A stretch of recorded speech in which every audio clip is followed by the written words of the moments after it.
college basketball, unlike men's college basketball where we haven't had all the Power 5 championship games and stuff played and those teams solidified, we're going to talk about some of the big conference championship games in women's college basketball. The ACC championship for the third straight year won by NC State, 29-3 overall.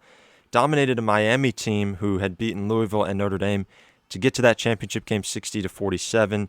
Alyssa Cunane had 17 points there. In the Big Ten championship game, Iowa had a 3-game sweep of Indiana, beat them twice in the regular season, and then in the championship game. And usually it's Caitlin Clark who has the 30-point game, and we're always talking about her leading Iowa. But here was Monica Sonano, 30 points and 10 rebounds. Clark did have 18 as well. In the SEC championship game, number one overall seed, the projected number one overall seed, South Carolina, lost to the 7-seed Kentucky, 64-62. Dre'Ana Edwards had 27 points and the game-winning three-pointer with under 5 seconds. And despite that loss, South Carolina will be the number one overall seed in the tournament with just 2 losses. In this Pac-12 championship game, Stanford took down Utah, 73-48. That's a Utah team that beat Oregon in the semifinals to get to that championship. Haley Jones had 19 there. And then the Big East championship game, 70-40 win for number one seed UConn over 2-seed Villanova. Westbrook and Edwards with 13 and 12. And then a litany of other players chipping in there. Nelson Adota with 11. Ducharme, Kristen Williams, Azzi Fudd with 9 points. And Paige Bueckers, right now being shelved more or less for the NCAA tournament. Didn't play a whole lot throughout the Big East tournament and should see an uptick in minutes early on in the NCAA tournament, but just trying to get her feet wet again and get some basketball action under her belt after being out for almost 3 months. So the winners of those conference championship games only helped their seeding. And for a UConn team that has 5 losses this year, they're a projected number 2 seed. Stanford, South Carolina, both projected 1 seeds. Same thing with NC State, and Iowa is, with their late season surge, projected as a number 3 seed in the tournament. But we're going to look at here some teams on the bubble, and this is all from Charlie Cream of ESPN, who handles all the women's projections and stuff. His last 4 byes are Arkansas, South Florida, Washington State, and Missouri State. His last 4 in include Villanova, who lost to UConn in the Big East Championship, Dayton, Missouri, and Florida State. His first 4 out, DePaul at UCLA, Boston College, and Northwestern. Next 4 out, remember a Duke team that started the season ranked top 15 in the country, Toledo, South Dakota State, and Alabama as well. So at this point, you look at the last 4 byes, last 4 in, I think Villanova, by getting to the Big East Championship, solidified a spot in the tournament. And that's a Missouri team, remember, that beat South Carolina in the regular season.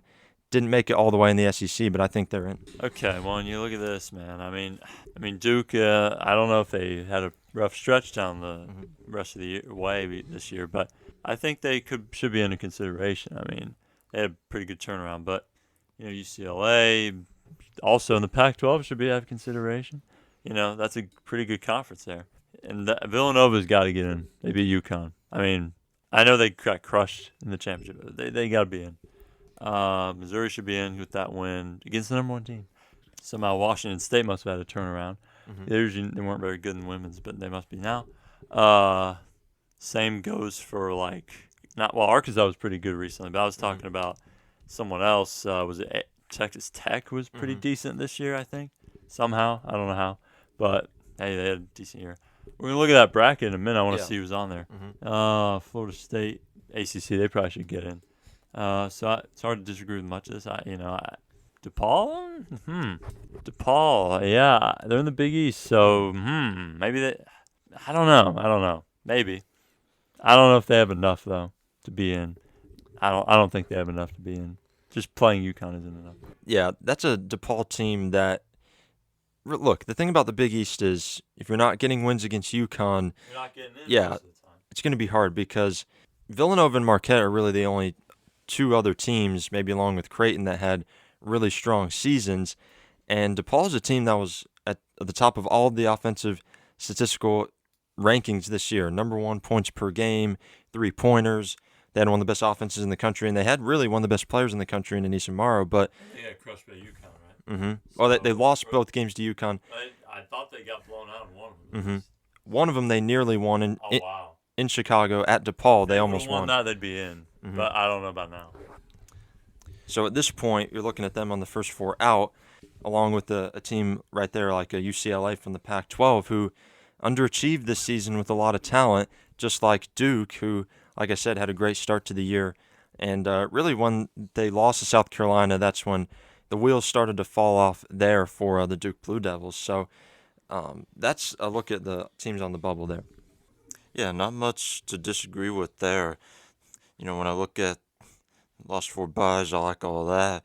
First 4 out, UCLA and DePaul. We'll see about those two teams. Those two teams clearly on the bubble here. I mean, all these teams are. Duke had a good start to the season. Again, not sure what they've been doing recently. And then Dayton, they're always a good team. And then Missouri clearly has to get in with that win against South Carolina. And Florida State, being a Power 5 team, definitely needs to be there. And we're going to start at the top with the number 1 overall seed, South Carolina. This is in the Greensboro region. They would play the winner. Now, remember, this is an expanded field from 64 to 68 teams, so we are going to have first 4 games. For the first time Yeah. ever, right? Now they're trying to make it more equal, which is great. That's what they need to do. And all that weight room stuff exposed in there. We know about all that. So now they're actually calling it March Madness now in women's basketball, right? For the first time. Are you kidding me? It's like it wasn't also kind of, it's just more equal now. I don't know how it wasn't March Madness there too before. I mean, but truth be told, it's not quite the men's tournament as far as excitement and upsets and all that. That doesn't usually happen. So I can understand that a little bit. But it's March Madness too. Yeah, and it's great that we're having that gap close. Obviously, that was a huge topic during the offseason, and credit to everyone within the NCAA for getting all that done. So we have 68 teams, 4 more get into the field than usual. Damn, there's a lot of teams from Florida right now in this tournament, or probably going to be in, so that's pretty cool for them, whatever. It's just a coincidence. But maybe it could be a common theme. And those are good teams that get in every year anyway, so there's always a good amount of Florida teams. But UCF doesn't. I mean, they're not always in though. I mean, they're usually pretty good. So I like the matchups here. I guess they're pretty. They would be solid matchups. But again, these aren't the real matchups. These are projections. But I like the teams that I'm seeing. Let's talk about Bridgeport here. Region, Raleigh. Well, again, they do that though. Women's, for some reason, they were even more central. But that's the thing about it. That's different than men. A lot of times, these teams are playing in their home arenas, right? That's kind of different. I don't know why, or it's different. The reason they're doing that, obviously, is because the men's teams they have to play at the same time as the men's, right? And they're playing. That's why they do it that way, though. I get it. I can understand that. Why they would try to, put. That's why they do it, though. I can understand that now. Just by looking at where these teams are placed. The men's teams are taking up all the main because the men's is top priority for the NCAA, best money making. The men's will always be number 1, and with the money making and with everything NCAA wants to do. All these commercials about Buffalo Wild Wings. It's gonna be men's basketball they're talking about. That's what they were watching at these places. They're not watching the women's as much. They're watching the men's. Sorry, that's true though. But anyway. So that's why they're putting these teams sometimes at their home arenas to play. And then the Sweet 16 Elite Eight are at some sites, that are, different than the men's sites that they give them top priority for, like sometimes they're LA, so they're in different, there's certain regions they always play at too. But anyway, NC State, along with Norfolk State, would be 116, Colorado, Arkansas, 8-9. Norman, Oregon, UMass, and then Oklahoma at home playing Buffalo, Iowa City, Ole Miss, Washington State, 6-11, 3-14, Iowa, Southern Illinois, Stores, of course, literally at home. As every year they are, that's how it is every year though. With certain teams that are top seeds, they put them at home, which I get. Kentucky, Princeton, 7-10, UConn, and American, and it's always going to be like 100-40 win for UConn when they're playing these teams. One time it was literally something like that. I mean, damn. Crazy. Wichita, you got Louisville as a 1 seed playing in Louisville against Albany. Utah and Kansas is an 8-9. Kansas, holy crap. Kansas? Oh, wow. They're actually good this year. So good for them.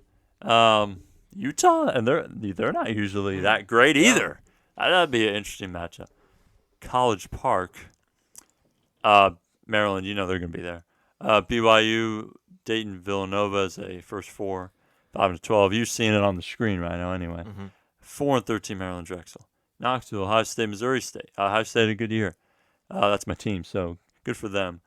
Tennessee, Charlotte, 3-4. Charlotte, good for Charlotte. That's where we are right now. We're in North Carolina, so that's good for our team from our home state. Waco, you're going to have Baylor here as well. Florida, South Dakota, 7-10. Baylor, Montana State, 2-15. So those are those regions. Bridgeport, bottom left, bottom right for Wichita. So this is that. So let me go to this.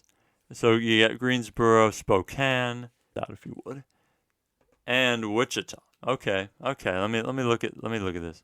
All right. Okay. You got South Carolina as the ones, and that's how they do it every year. You know, they try to place, and even on the men's, they do that a little bit, but it's not as central as these women's because they're playing at home in some of these games. You have as far as the Sweet 16 Elite Eight, if these teams get that far, which they want them to, they want them to be kind of close to their home, which makes sense. And they do that in the men's too. I get it. I understand that, I guess Greensboro, South Carolina is playing in that region, and that's fine and good, that's pretty close to where they are. Spokane, same thing. Stanford's kind of close to there, and that's what they do for the one seed. They get them into that. That's part of being a one seed is being in a place you're kind of close to home, so you get some kind of you kind of get a little advantage there. Wichita, Well, I guess Louisville's. Well, I don't know if they're super close to Wichita, but they're kind of in the Midwest. So okay, but then you got this. Then you got Bridgeport. Every year it seems like they're there, and a lot of the sites change over the years. Mm-hmm. But why UConn's always favored? To me, they're always kind of put at home. Actually, at home. Remember they played it at Louisville or against Louisville in the Elite Eight one time. Remember, and it was literally a home game for them. So and again, South Carolina's probably gonna be a home game too, and they're playing in Greensboro, so that makes sense, But I'm just saying when they make it Bridgeport all the time, they're actually at home every game until the Final Four. But NC State's the one seed here, so and that's the thing. Yeah, NC State and South Carolina both are in that same region in our area, but you can only put one in the Greensboro region. But they decided to put South Carolina. In that region. I don't know. That's NC State's closer to. They're actually in North Carolina, but that's only a part of what goes into it. If think about the number one overall seed has to be in the certain region, so there's that. But I'm just saying, UConn gets to play in their home state the whole time until the Final Four. So it's a little bit of bias, to them because they're the best program in college basketball for women's at least. And you look at the whole college basketball, they're the most dominant in this era. Other than UCLA in the history, they're the most dominant. Other than UCLA back in the day, wouldn't. I'm not knocking UConn. I'm just saying it's just a little bit of favoritism in my opinion. I like a lot of these projected matchups. A lot of good teams. When you look at it from top to bottom, Ole Miss has a really good turnaround season there. Oregon had a good season, but not as good as they've been. Kentucky definitely should be a respectable seed with beating South Carolina there. And then when you look at Maryland right there, a good team. Now I want to see if Maryland can actually go far in the tournament this time around. They're always bust. They are. They are. I want to see this year if they can finally go far in the tournament. They've had the talent to do so all these years, but they just haven't quite been able to do it. Louisville's been a dominant team for years now. I expect them to go far as well. And then Baylor has a new coaching staff, but they've still had a good season. Oh, yeah, and Florida. Really good turnaround season. Okay. Kim Mulkey's LSU, right? Mm-hmm. So no wonder they were turned around. They're a 2 seed. I guess that shows partly coaching. That's good. Mm-hmm. Good for them. Good.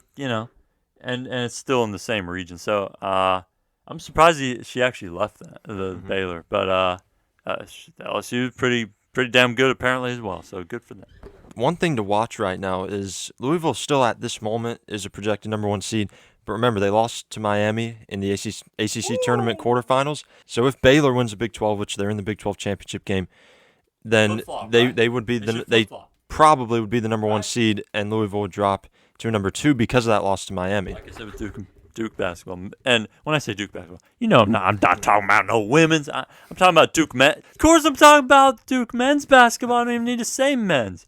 It's Duke basketball, but it's like I said with them, man. I mean, you got to put them in one if they win the conference. I mean, come on, damn. It's Coach K's last year. It's not about that. It's not just about that.